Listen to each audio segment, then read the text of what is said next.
السلام علیکم ورحمۃ اللہ وبرکاتہ۔ محترم ناظرین، آج ہم عربی کا دوسرا سبق شروع کر رہے ہیں۔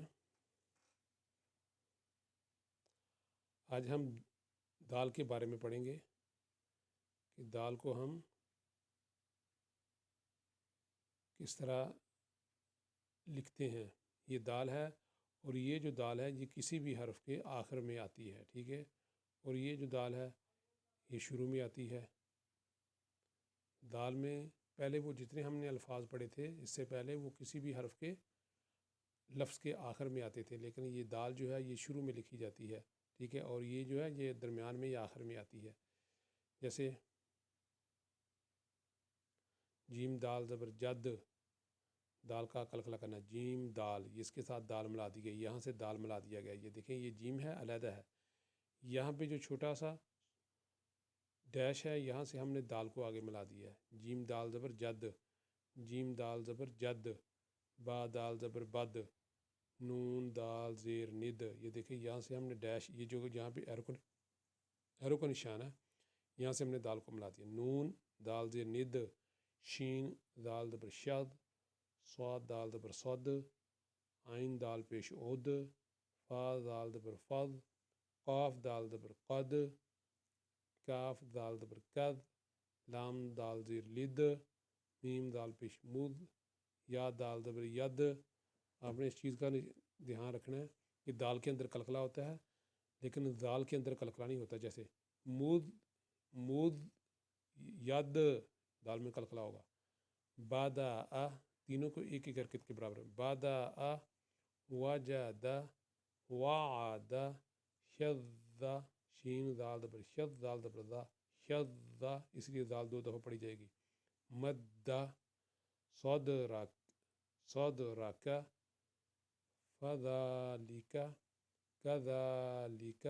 لیکن اگر ہم یہاں پہ وقف کریں گے، فذالک، کاف کے اوپر سکون ڈال دیں گے، کذالک، اس کے اوپر سکون، لدیہ۔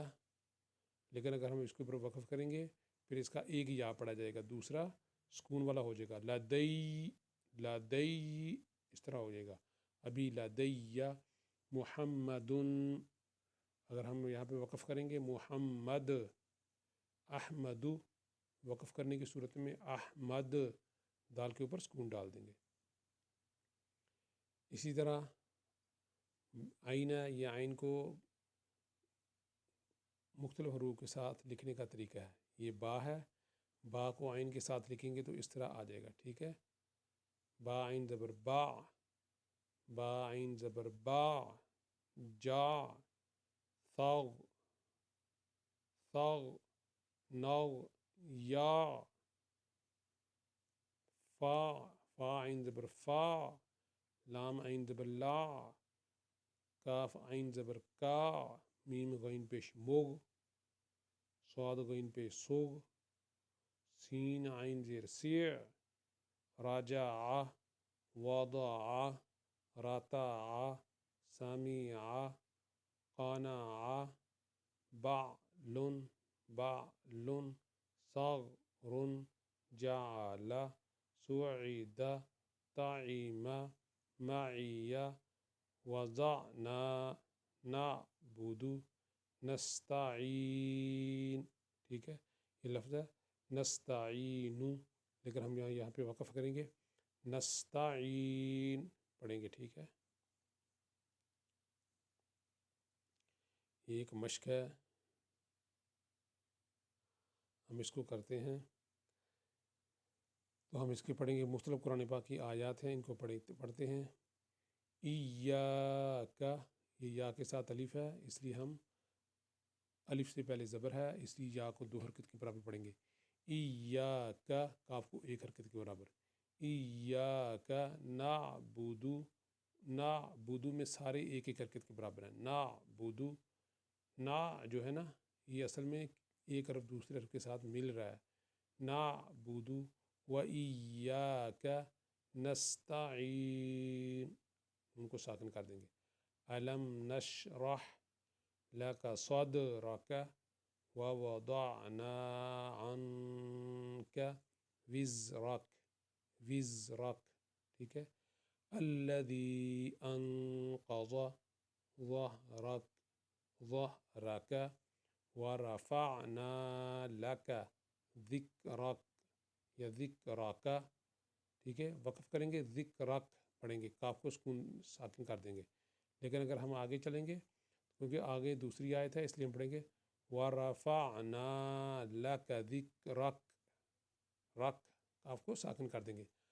أَلَمْ يَجْعَلْ كَيْدَهُمْ فِي تَضْلِيلٍ، لام دو دل لن کو ساکن کر دیں گے اگر یہاں پہ سانس لینا ہے، تضلیل لیل، لیکن اگر سانس نہیں لینا، وقف نہیں کرنا، تو ہم اس کو ساتھ ملائیں گے، فی تضلیل وارسل علیہم طیرا ابابیل ابابیل ترمیہم بحجارۃ من سجیل فجعلہم، ٹھیک ہے، یہ لن جو ہے نا، اس کو ہم آگے پڑھتے جائیں گے، من سجیل فجعلہم کعصف مأکول، اس میں گنے بھی ہو رہے ہیں، تو وہ گنوں کا قاعدہ میں نے بتایا آپ کو کہ گنے اسی وقت ہوں گے جب ہم نون ساکن یا تنوین کے بعد حمزہ ہا عین ہا غین خا یعنی حروف حلقی کے علاوہ اور حروف آ جائیں تو ہم وہاں پہ گنہ کرتے ہیں۔ تو یہاں پہ دیکھیں سجیلن، یہ تنوین ہے، اس کے بعد فا آ گیا ہے، تو اس لیے ہم نے یہاں پہ گنہ کر دیا۔ اگر حروف حلقی فا 6 میں سے کوئی آ جاتا یہاں پہ فا کی جگہ پہ، تو ہم نے گنہ نہیں کرنا تھا، پھر پڑھنا تھا من سجیلن، لن پڑھ لینا تھا، لن اعلیٰ جی کوئی بھی ہوتا، لیکن ابھی فا ہے، من سجیل فاجا، ٹھیک ہے، اس طرح جو من ہے یہ بھی نون ساکن ہے۔ اصل میں تنوین کے اندر بھی لن، دیکھیں لن یہ بھی نون ساکن ہی ہوتا ہے، اس کے اندر بھی، جیسے لام نون زیر لن، لام دو زیر لن، ٹھیک ہے، من، اس لیے اس کے بعد سین ہے، یہاں پہ بھی گنہ ہوگا۔ نیچے آتے ہیں، لا اعبد ما تعبدون ولا انتم عابدون، نون ساکن کے بعد تا آ گیا، اس لیے ہم یہاں پہ گناہ کرتے ہیں۔ ما اعبد، دال کو ساکن کر دیں گے، الذی جمع مالا وعددہ، عددہ، یہ آخری ہا کو ہم ساکن کر دیں گے، دہ، دال ہا زبر دہ۔ یہاں پہ دیکھیں مالا و، یہ تنوین کے بعد واو آ گیا، اس لیے ہم نے یہاں پہ گناہ کر دیا۔ وَأَمَّا بِنِعْمَةِ رَبِّكَ فَحَدِّثْ، نبینا محمد ہوا، محمد ہوا نہیں پڑھیں گے کیونکہ ہا آ گیا ہے، اس لیے یہاں پہ گناہ نہیں ہوگا۔ نبینا محمد ہوا رسول صادق، صادق، یہاں پہ وقف کریں گے تو کاف کو ساکن کر دیں گے، صادق، ارسل بشیرا ونذیرا، دیکھیں بشیرن و نذیرن بھی پڑھ سکتے ہیں، لیکن اگر ہم اس کے ساتھ ملائیں گے واؤ کے ساتھ، تنوین کے بعد اگر واؤ، تو ہم یہاں پہ اس کو ادغام بھی کر سکتے ہیں۔ ادغام کہتے ہیں ادغام کہتے ہیں کہ شد لگانی، نون ساکن اور تنوین کے بعد حروف یرملون آ جائیں تو وہاں پہ شد آتی ہے، تو ہم یہاں پہ بشیرا ونذیرا ورحمۃ للعالمین ایسے بھی پڑھ سکتے ہیں، لیکن ابھی ہم پڑھیں گے بشیرا ونذیرا ورحمۃ، ٹھیک ہے، لیکن یہاں پہ گناہ ہوگا، بشیرا ونذیرا ورحمۃ للعالمین۔ یہ تھا ہمارا آج کا لیسن، تو انشاءاللہ اللہ تعالیٰ سے دعا کہ اللہ تعالیٰ ہمیں اس پر عمل کرنے کی توفیق عطا فرمائے۔ السلام علیکم ورحمۃ اللہ وبرکاتہ۔